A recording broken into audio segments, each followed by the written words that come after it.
नमस्कार, मैं रोहिताश चौहान, इतिहास विषय से 2 टाइम नेट क्वालिफाइड आपका अपने चैनल पर स्वागत करता हूं।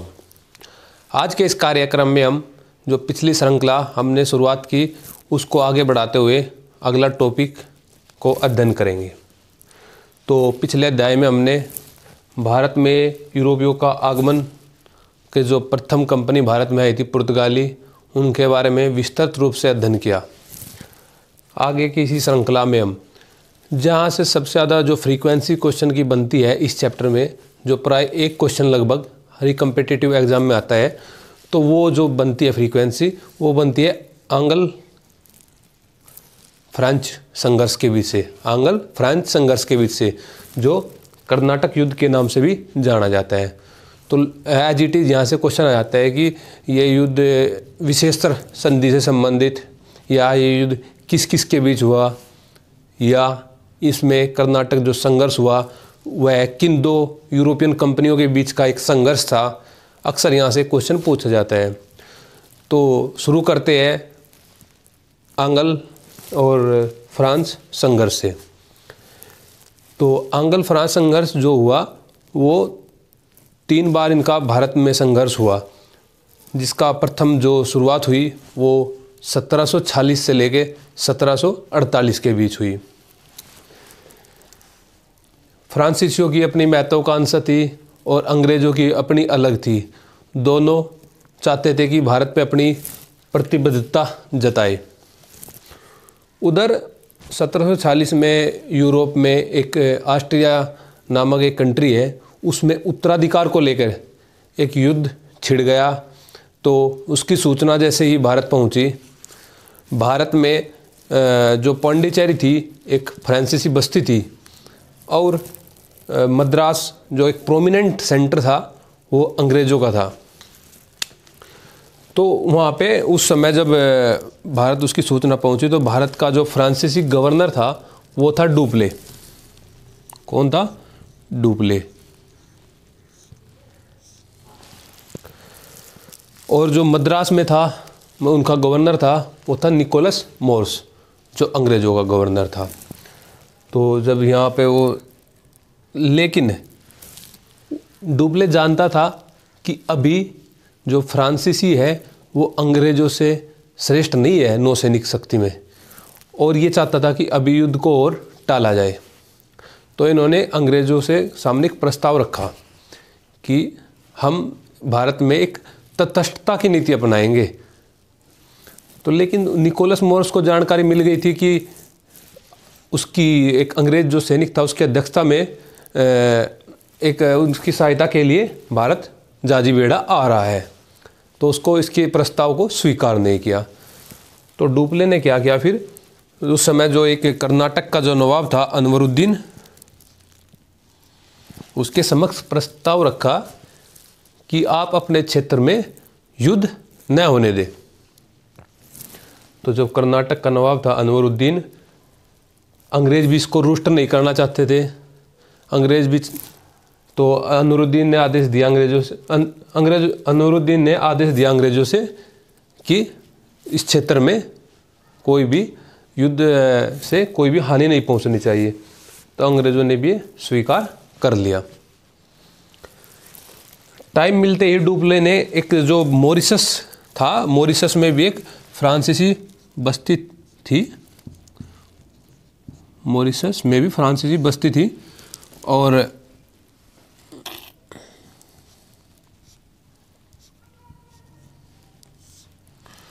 जो वहाँ का वो,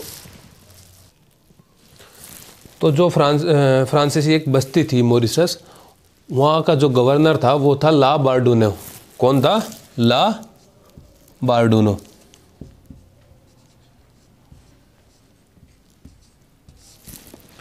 उसको डुप्ले ने एक पत्र लिखा और अपने जो क्षेत्र की जानकारी दी, ऐसे ऐसे युद्ध के बारे में समझाया। तो ला बार्डूनो मॉरिशस से चला और भारत में जैसे ही वो कोरोमंडल के तट पर पहुंचा, कोरोमंडल जो मद्रास के निकट वाला क्षेत्र है उसको कोरोमंडल कहा जाता है, तो उसने जो अंग्रेज़ का जो वहाँ से अध्यक्षता में जो एक जाजी बेड़ा आता है, वो बार्नेट की अध्यक्षता में, जो उसका उत्तराधिकारी था पैटन, उसको युद्ध में पराजित कर दिया और वो लंका की ओर भाग गया। अब ला बार्डूनो डुप्ले से मिला और मिलकर दोनों ने मद्रास पर कब्जा कर लिया, मद्रास पर लड़ाई जीत ली। अब दोनों में, डुप्ले में और ला बार्डूनो में ज़्यादा दिनों तक एक जो व्यापारिक जो समझौता था या वो ज़्यादा दिन तक नहीं चल सका और आपसी मतभेद हो गया। ला बार्डूनो चाहता था कि मद्रास को फिरौती लेकर अंग्रेज से वापस कर दे, लेकिन डुप्ले ये नहीं चाहता था। डुप्ले चाहता था कि हम मद्रास को वापस नहीं करेंगे।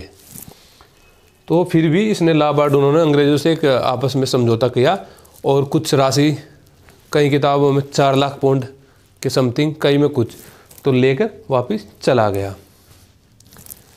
लेकिन जैसे ही ला बार्डूनो गया, डुप्ले ने दोबारा मद्रास पर आक्रमण कर दिया और मद्रास को दोबारा छीन लिया।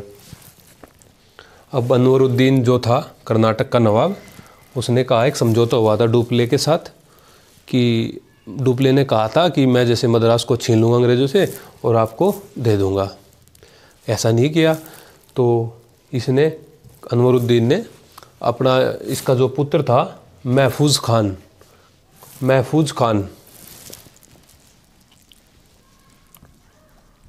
के नेतृत्व में एक सेना भेजी। उसमें 10,000 सिपाही थे। एक सेना भेजी और वो सेना, और इधर जो अंग्रेज़ जो जिसके नेतृत्व में, जो फ्रांस थे जिसके नेतृत्व में यह लड़ाई लड़ी गई, उसका जो नाम था पैराडाइज। तो पैराडाइज और महफूज खान के बीच में एक लड़ाई लड़ी गई जिसको हम नाम देते हैं सेंट थोमे की लड़ाई। सेंट थोमे की लड़ाई, जो कि कर्नाटक के प्रथम युद्ध के नाम से भी जाना जाता है। और यह लड़ाई कब लड़ी गई? यह लड़ाई लड़ी गई 1740 के लेके 1748 तक। और फ्रांसीसी, उस समय जब ये लड़ाई शुरू हुई, कुल 256 फ्रांसीसी थे और लगभग 700 के करीब इसमें भारतीय सिपाही थे। तो इनकी संख्या कुल ये थी। और इधर महफूज खान के साथ 10,000। लेकिन जो एक महफूज खान के जो साथ जो सैनिक थे उनके असंगठित थे, अव्यवस्थित थे और आसानी से इनको पराजित कर दिया। तो ये क्वेश्चन बनता है कि पहली लड़ाई बताइए जो स्थल पर लड़ी गई हो, वो किसके नेतृत्व में लड़ी गई थी? तो ध्यान रखना, उसकी जो सेनापति था वो था पैराडाइज। पिछली बार क्वेश्चन डायरेक्ट आया था कि जो सेंट थोमे की लड़ाई लड़ी गई थी उसमें फ्रांसीसी का नेतृत्व किसने किया था? पैराडाइज। और कर्नाटक की साइड से जो नवाब था कर्नाटक का, नूरुद्दीन, उसकी साइड से जो नेतृत्व किया वो महफूज ने किया। तो ये लड़ाई लड़ी। उधर फिर 1748 में जब ये लड़ाई जीत ली फ्रांसीसियों ने,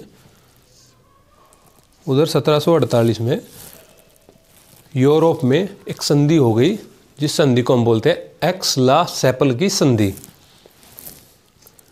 एक्स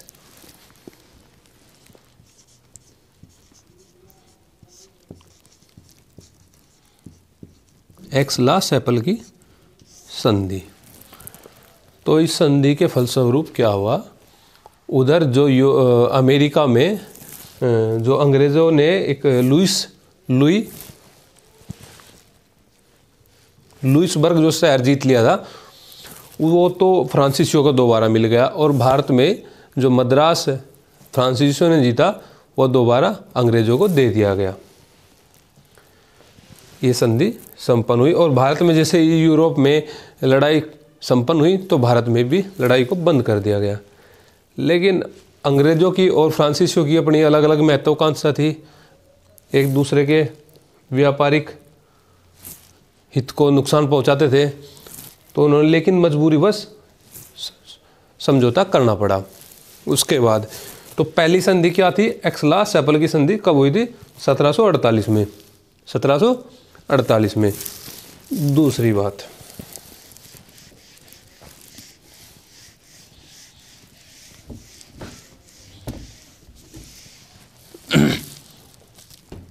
बोलो ना। तो प्रथम संधि थी एक्स-ला-सैपल की संधि। अब दोबारा जो लड़ाई दोबारा फिर छिड़ गई, लेकिन ये लड़ाई थी भारत में जो क्षेत्रीय थे उस समय, हैदराबाद और दक्कन कर्नाटक को लेकर। कर्नाटक भी एक हैदराबाद सूबे का ही एक अंग था। इनमें जो आपसी शासक थे इनको आपस में भिड़ाने लगे अंग्रेज और फ्रांसीसी। तो उस समय जो हैदराबाद का जो शासक था जो वहाँ पे, वो था नासिर जंग। ये किसका पुत्र था? ये था आसफ जहाँ का। आसफ जहाँ की मृत्यु उस समय हो चुकी थी। तो उस आसफ जहाँ के पुत्र नासिर जंग, और नासिर जंग का ही भतीजा था एक मुजफ्फर जंग, यानी कि आसफ जहाँ का पोता। इनके बीच संघर्ष हो गया। तो मुजफ्फर जंग का साथ किसने दिया? फ्रांसीसियों ने। और नासिर जंग का साथ अंग्रेज़ों ने दिया। इसी प्रकार से कर्नाटक में भी जो कर्नाटक का नवाब अनूरुद्दीन, जो पहले से ही फ्रांसीसियों से रुष्ट था, उसका साथ अंग्रेज़ों ने दिया। और जो चंदा साहब थे, जो बहनोई थे अनूरुद्दीन के, उसका साथ फ्रांसीसियों ने दिया और आपसी संघर्ष लगा दिए इनमें। तो ऐसे इस सर्वप्रथम इन्होंने जो डुप्ले था, डुप्ले ने मिलकर चंदा साहिब और मुजफ्फर जंग के साथ मिलकर अनवरुद्दीन को युद्ध में पराजित कर दिया और उसकी हत्या कर दी। ऐसे युद्ध चलता रहा। लेकिन हम ना ही विस्तृत रूप में जाकर इतना डिटेल यही आएगा कि इनमें से किसका अंग्रेज़ों ने साथ दिया और किसका फ्रांसीसियों ने। और 1755 में एक संधि करनी पड़ी। फिर संधि का नाम था पौंडीचेरी की संधि।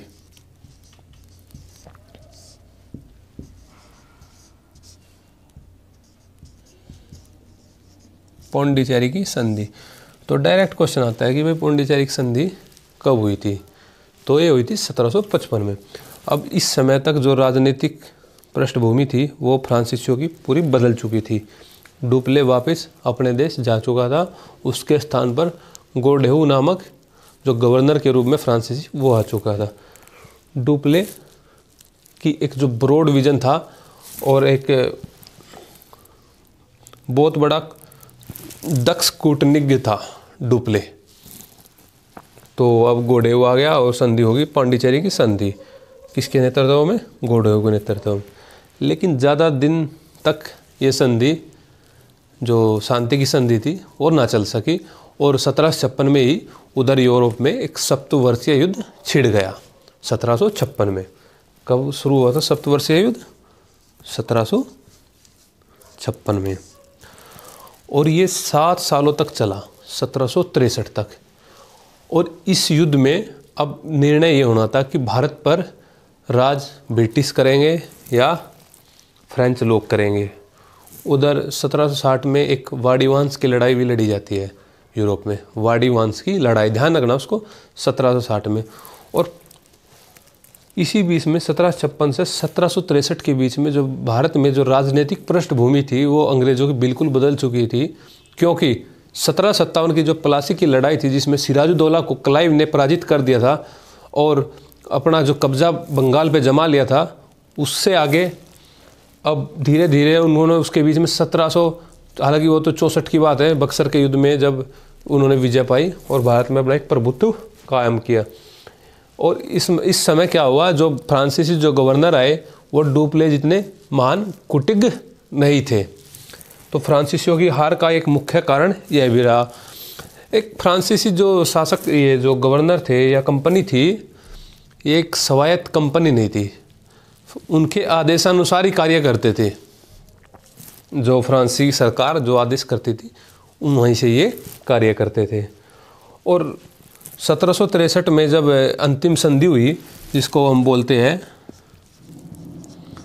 पेरिस की संधि, पेरिस की संधि 1763 में,